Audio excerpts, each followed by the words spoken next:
The Small Business Rundown is the official podcast of the National Federation of Independent Business, the member-driven voice of small business. NFIB and our members advocate to keep America's small businesses strong and independent in Washington, D.C., all 50 states, and the nation's courts. Welcome to the Small Business Rundown, your inside source for small business news and analysis in Washington, D.C. and in state capitals. I'm Adam Temple, NFIB's Senior Vice President for Advocacy, and today we're joined by NFIB's President Brad Close. Brad, thanks for joining us. Thanks for having me, Adam. So, Brad, tax day is this week. It can be a really frustrating time for small businesses, and that can be due to a number of reasons. NFIB periodically surveys our members on the top problems and priorities that small business owners have and their concerns. None of this is news to you. You recently wrote an op-ed that was published about small businesses' concerns. It focused on funding that Congress provided to the IRS. Yeah. Can you elaborate on that a little bit? Tell us, what is it that happened and what's the impact on small businesses? Sure. Well, I think, a year or two ago, the administration and Congress worked together early on in the current administration to pass a bill that included $80 billion in new funding for IRS to be almost entirely designated towards enforcement activities. And we know from hearing from our small business owners, our members, that the IRS has a very long history of targeting small businesses. They know it. That's why they're worried about it. And, to take a step back and, look at your government, they should be helping, right? They should be acting as a support and education rather than just going after small businesses.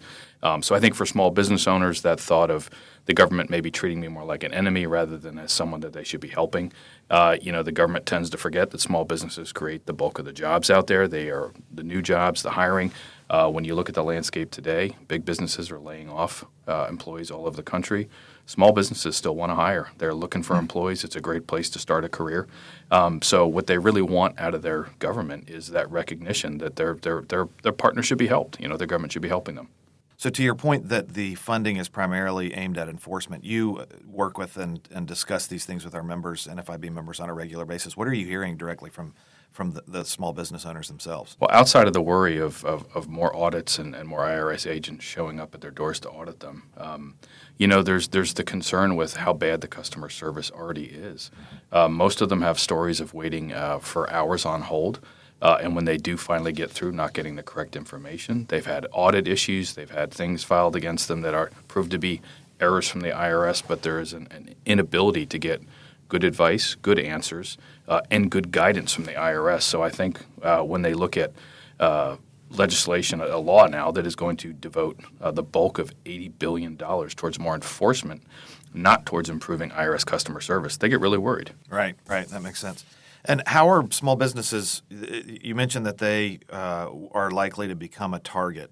How does that work? How would a small business, what's the vulnerability? Why would they become a target of the IRS? Well, they're easy targets, right? They're low-hanging fruit for an IRS agent or an auditor.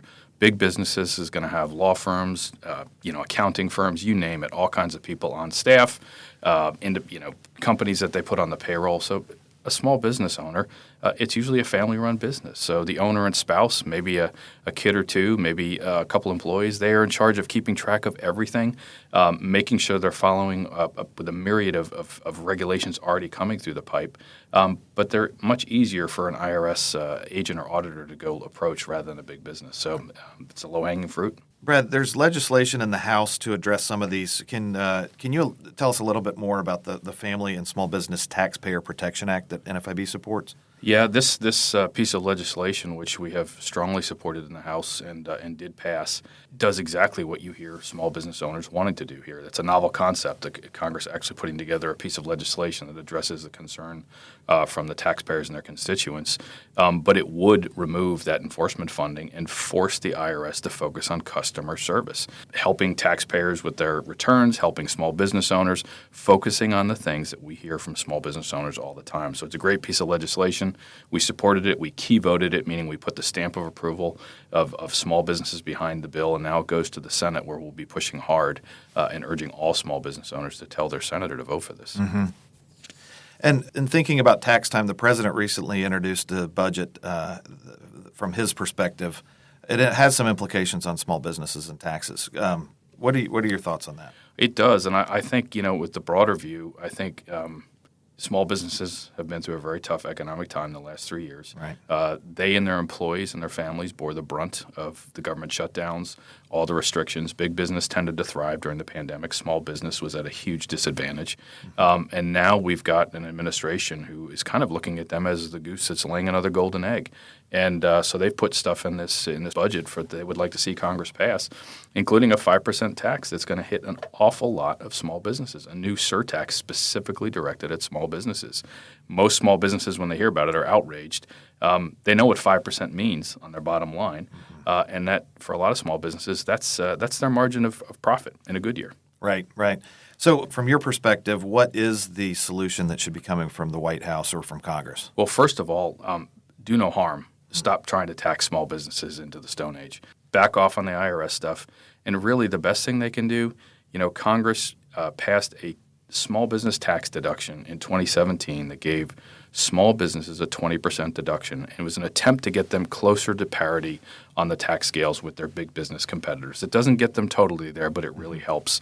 And so that expires at the end of 2025. So Congress has scheduled this at the end of 2025 to go away. So making this permanent so small business owners can continue to count on that tax deduction and not worry about it going away, they've used this to increase employment, to create 401k plans, to increase wages, to buy equipment, all these kind of things that you want to see happen in the economy. This small business deduction has helped. So making that permanent is the best thing this administration could do. Right. And on that last point, where do we stand right now on permanence of the small business deduction? So permanency, we have a bill that's been introduced. We're pushing hard and trying to get a vote moving on this, but we have some education to do. I think hearing from small business owners is one of the best things that legislators can happen to a legislator, right? They don't necessarily understand how business works, especially small businesses, but understanding what a deduction, like a 20% deduction, actually means to not just the bottom line of a small business, but to how it impacts the economy in a small community. When small business owners use those tax savings, and when I say tax savings, it's really it's not savings. They're allowed to keep their own money, right? The government's taking less of their own money. But that gets spent in the local community. So equipment that's bought is bought from a local business. That business employs people too.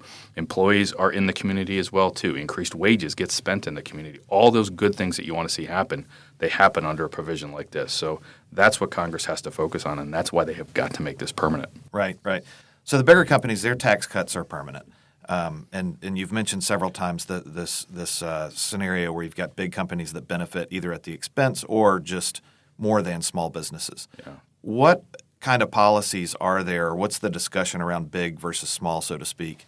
And what can be done to further help the little guys? So I think, tax policy is the first place to start because, big business, large corporations got a permanent 20% corporate rate in the 2017 tax law. Small businesses, with NFIB's strong urging, got a 20% small business deduction, but that expires at the end of 2025. So making that permanent is first and foremost. But I think reminding legislators, people need to understand that there's a huge difference between big business and small business. Big business is always happy to support new regulations, new mandates, because it helps them build a moat around their business and makes it really hard for the little guys to compete. The more the government puts roadblocks in front of small business, the easier it is for big business. Right. Brad, on previous episodes, we've had representatives from the Research Center. We do a lot of research here at the NFIB, learn about what our members have to say, what they're struggling with, what they're going through. From your perspective, what have you picked up on from what you've seen? Well, I think when you look at the economy as a whole and then the small business economy, small business owners are pretty negative on the forward 6 months. So the economy to them does not look good. They see it deteriorating over the next 6 months. But their biggest concern, like many Americans, is still inflation. It's making it very hard for them to stay above water. Everything costs more money. They want to help their employees, but wages are getting eroded by inflation as well too. And then they still want to hire. They have work there, but they can't find employees right now. So when you look at inflation, a dearth of finding qualified employees, and then a really negative outlook going forward, it's a tough spot for small businesses right now, which again makes it kind of confounding when you look at Washington and you look at an administration that's proposal to a lot of this is to just increase taxes and propose new taxes on small business. It really doesn't make a whole lot of sense. Right. So in the face of these proposals to increase taxes, what can small business owners do to push back against them? Well, I always encourage small business owners to take a few minutes to really reach out. It's hard, when you're running a small business, it's your life. You have no time for anything. Yeah. But taking the time to reach out to your legislator, your congressman, your senator, it's crucial. They need to hear from you. They need to understand what's happening back on Main Street, back in their communities, in their districts, in their states. And that's how things change. That's how you get votes and ideas to change. And as the leader of NFIB, what is NFIB's posture on this? What are we going to be doing on behalf of small business owners in America? One of the neat things about NFIB is that we are a member-driven trade association. It's very unique in the business trade association world. We do not have any public companies as members, and our members set our policy. We don't sit around a table in Washington, D.C. or state capitol and decide what's good for small businesses. Our small business owner members tell us what's good for them, and then we go fight for it. And that puts us in a great position to carry their message to Washington, D.C. and all the state capitals to make sure that good legislative ideas for small business are pushed forward and that bad ones go away. I think that's a good place to wrap up. So I appreciate your time today, Brad. Thank you for joining us and giving us more of your perspective on the small business economy. My pleasure, Adam. NFIB member and small business owner Warren Hudak of Pennsylvania traveled to Capitol Hill this week to testify before the U.S. House Committee on Small Business. He joined us for a brief interview. Here's some of what he said about small business this tax season. Warren, thanks for joining us. Thank you. First, could you start by telling us just a little bit more about your business? We're a full-service small business accounting firm. 90% of our clients are small business owners. Our business is located in central Pennsylvania. So you have a business to run. It's time taken away. You've come to Washington to testify before a House committee. Tell us a little bit more about that decision to take time away from your business and what you hope that members of Congress will understand. Well, I got to start by thanking my staff. We are an accounting firm. And today's the tax due date, right? Mm-hmm. This is it. And so our people are taking care of business while I'm here. I just feel it's my responsibility. The small business owner just keeps on getting run over by the big train. The unholy alliance of big business, big government, the endless reams of paperwork and taxes and forms that we have to file, local, state, federal. It's overwhelming. And we're reaching a breaking point. Right. And in your testimony, you talk about your concerns about the Inflation Reduction Act of 2022 that provided $80 billion in new funding for the IRS. It's primarily focused on enforcement. You mentioned that, but why is that of such concern for small businesses? Well, we're busy, right? Mm-hmm. Most audits result in very little changes. As a matter of fact, 1/3 of all audits are for people who get the earned income tax credit. That's not a typical business owner. They don't want someone showing up at their door. They don't want this scrutiny. In addition to that, they want to pre-populate returns. Mm-hmm. File your own returns. Hand you a document, sign it, and pay the guy. There's also privacy concerns. The more intrusive the IRS becomes and the more information they collect, the more concern we have for our personal information. I think the IRS has been doing a great job with these soft letters, these soft audits. They're doing a great job with collecting analytics and using analytics to identify problems in returns, many of which are clerical mistakes, some of which may be a real problem for the IRS and for me as a citizen, a taxpayer. But these soft audits are great. They're non-intrusive. They're easy to answer. I think they need to put more energy into those kinds of endeavors. They are not doing a great job on the phone. Just yesterday, I had a taxpayer who set up their own payment plan directly with the IRS, and the IRS messed the whole thing up. So we're going to have to go intervene, and the money that they took that they shouldn't have, it's going to take 6 to 8 weeks to get back. Right. You mentioned the big business and big versus small, and the 2017 Tax Cuts and Jobs Act, the corporate tax rate was made permanent. The one for the small businesses, the small business deduction, or 199A. The deduction for small businesses expires in 2025. Can you speak to that a little bit? What's the impact that's going to have? Well, there are several things going on in the small business community today, right? Inflation is killing us. Our wages have gone up 40% pre-pandemic. Our software costs, which is a big expense for accounting firms, has tripled. we're barely making ends meet. That's most small business owners. We haven't still recovered from the pandemic. A 20% deduction is a big deal. It's money in our pocket to invest in plant, property, and equipment. That 20% is the difference between hiring a new employee, moving into a new market. Every new cost that a small business has comes off our bottom line. Big business has internal capacity to handle those things. And as a small business owner, what have you been able to do with the 20% deduction? How's it affected your operations? Oh, I mean, we're investing in our business. That's what small business owners, we dream of being a giant one day, right? I can only wish to be part of the problem someday.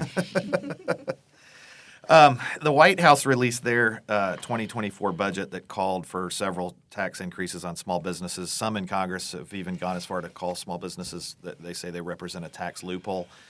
Do you have a message for Congress? I'm sure you do. You're going to be addressing them today. But what is your message for Congress on the administration's budget? The administration budget is small business abuse.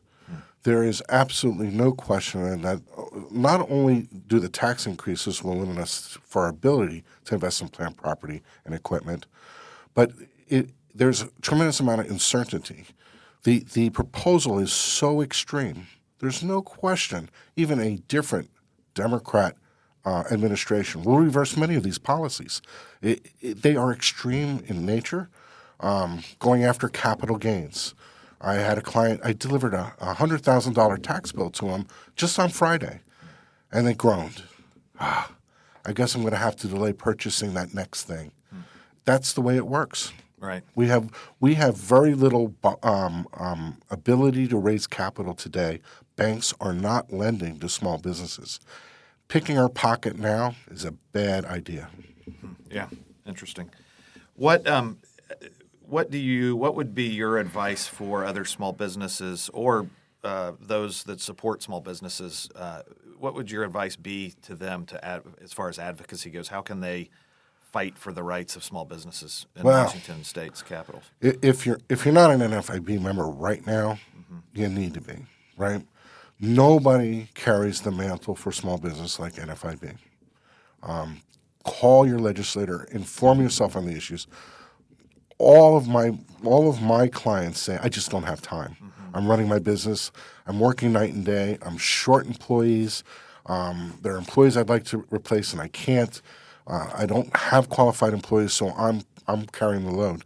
I say you cannot afford not to spend the time to advocate, because if you don't and they don't hear from you, we're going to have a lot more of this. Are there any other issues that we haven't talked about that you think are important for our listeners to know? I think the expansion of the IRS is just a huge, huge problem.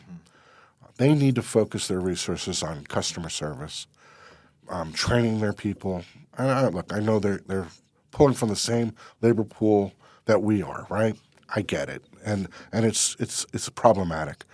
But the IRS is filled with good people. This is just an overreach to the nth degree. All right. I think that's a good place to leave it. Thank you, Warren.